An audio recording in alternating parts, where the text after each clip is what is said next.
As a villain factored into him being called for a flagrant foul 2 and ejected early in the third quarter of Saturday's Game 3 loss to Los Angeles Lakers. Brooks, who declined to comment after the game, explained what went down after Sunday's practice at USC's Galen Center. Take a listen. The media making me a villain, the fans making me a villain, and then that just creates a whole different persona on me. So now you think I intended to hit LeBron James in the nuts. I'm playing basketball player. So if I intended, and that's whatever is in the flagrant 2 category of having a flagrant 2, and you think I did that, that means you think I'm that type of person. Okay, so that's the Dillon Brooks situation. Then, as we just discussed, the Knicks took a commanding 3-1 lead Sunday. Donovan Mitchell with a disappointing output, 11-4 and 5. Monica, I want to start with you. Who was more disappointing? Was it Brooks Saturday or Mitchell Sunday? It was Brooks for me, Molly, Stephen A, and Perk easily, and that's not even really a conversation. I actually, call me naive, did not believe that was intentional. However, the way and the temperature of officiating in this current playoffs, you already knew what time it was as soon as they went to go and do a review. But I think if you're Brooks, you have to be cognizant of that and not put yourself in that position to the best of your ability. Now, somebody might say it's a basketball play or he was playing basketball, he can't control all that. You have to be that much more cognizant. I did not like that sound from Brooks, and I am one who has supported the Grizzlies. I don't mind Dillon Brooks running his mouth, but you can't necessarily flip the script. If you're going to be the one that chirps and leads the way, you got to be on the floor enough to back that sort of talk up. And he literally took him out of the ballgame. And so for me, that was far more disappointing than Josh Hart playing terrific defense on Donovan Mitchell. You know, I've been, this is one of those rare moments, Kendrick Perkins, where I was home and I was like, I got to think about how I'm going to say what I want to say. Uh-oh. I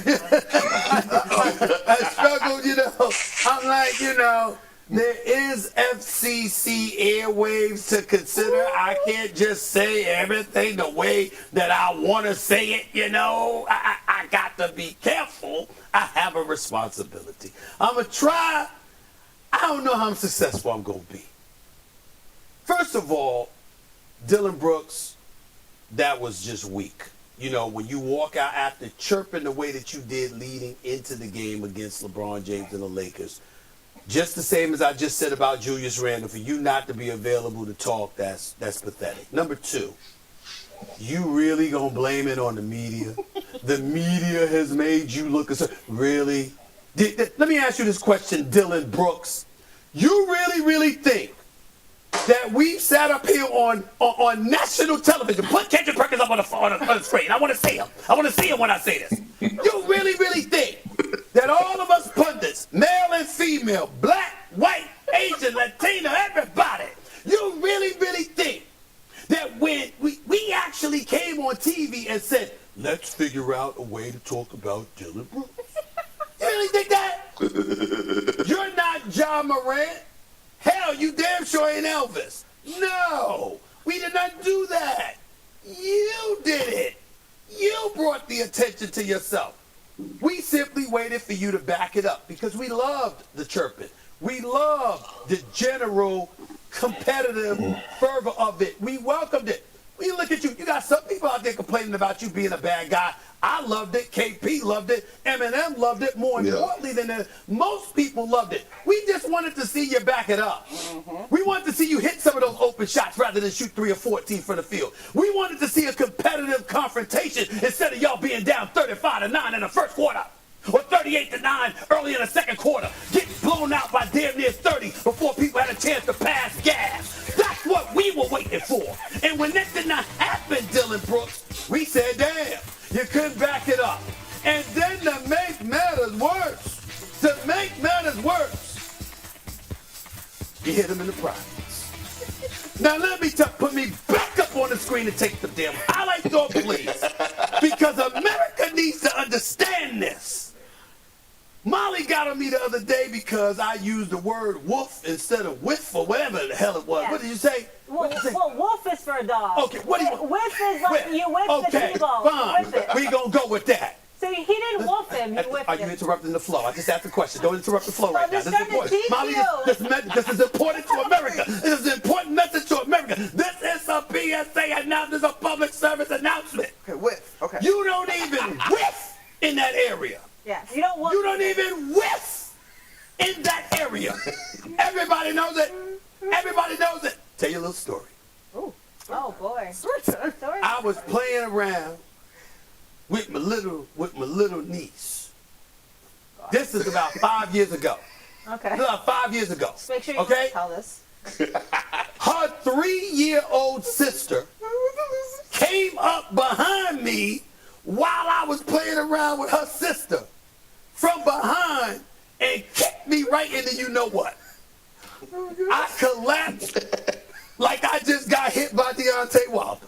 You understand what I'm saying? I collapsed. You understand? I couldn't even break my fall with my arm because of both of my arms either immediately went in that area. To witness a 3-year-old to whiff in that area is criminal.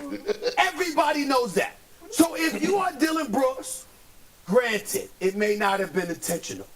But the minute you saw LeBron James on the court writhing in pain in that area, the decent man in you is to go over there.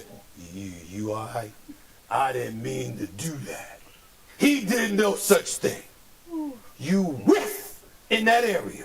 Good use It's of the word. problematic. Glad you can use it in a You sentence. don't do it. Right. And rather than sitting up there talking about you the victim, and you've been victimized by people, how about, man, that's my bad. That's not something that's supposed to happen. I had no intention of doing that. That's all it would have taken. That's all I got to say. Great story, Steve. Yeah, that's good. That was a good story. It's the truth. It's a good story. Yeah. You never need to tell it. And it was Actually, I actually like that version of you breaking down Dillon Brooks. Now, here's mine.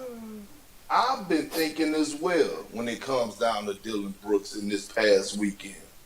And I'm convinced that one, Dillon Brooks probably was in the same class K through 12 in school. I'm convinced that he is still trying to put triangles into circles, circles into rectangles, figuring out his shapes. Because when I think about Dillon Brooks and I think about why we even started talking about him, okay? Think about this. You're about to go on the road. You're undermanned. You don't know if you're going to have your superstar or not.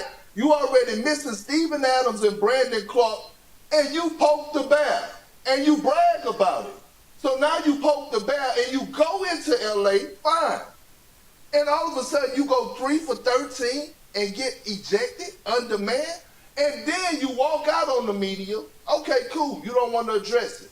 You have a night to sleep on it, and then you come back and you actually blame the media? You blame the media. You blame the media for you calling out Braun. This is not the first time that you've been in the media for actually your actions on calling somebody out. You just called Draymond Green out about 2-3 weeks ago before the playoffs even started. So when I think about Dillon Brooks and I think about his logic of thinking, it's not the most intelligent. And I'm not the sharpest knife in the drawer. And I'm not trying to sit up here and make it like I am. But I'm damn sure a knife in the damn drawer. I may be a butter knife, but I'm a knife in the drawer when it No, comes. you're a steak knife. And I'm just thinking- Yes, that's what I'm saying. I'm just thinking about what he did to build up to this point, and then the explanation after he had a night of sleeping to come back and blame somebody to point the finger to say we making him a villain. We can't make this up. Molly, We can't Molly, make I it will up. say, Molly, I will say this. I'm gonna go with the butter because he looks like he throws a lot of butter on his steaks and potatoes. So I'm gonna say shut I would like butter to be a and parent cream. now. Butter and cream. Butter and sour cream. He doesn't look like he's throwing a lot of You're butter and bad, sour are you? cream on Yeah. there. I mean, Perk look like that's how he rolls. What kind of knife are you? I'm a paring knife. Whatever cuts the best. All right. Whatever All right. Oh, okay. I play bricks on a soap opera. Coming up. Let's go. Just help me. No, I help I everyone. do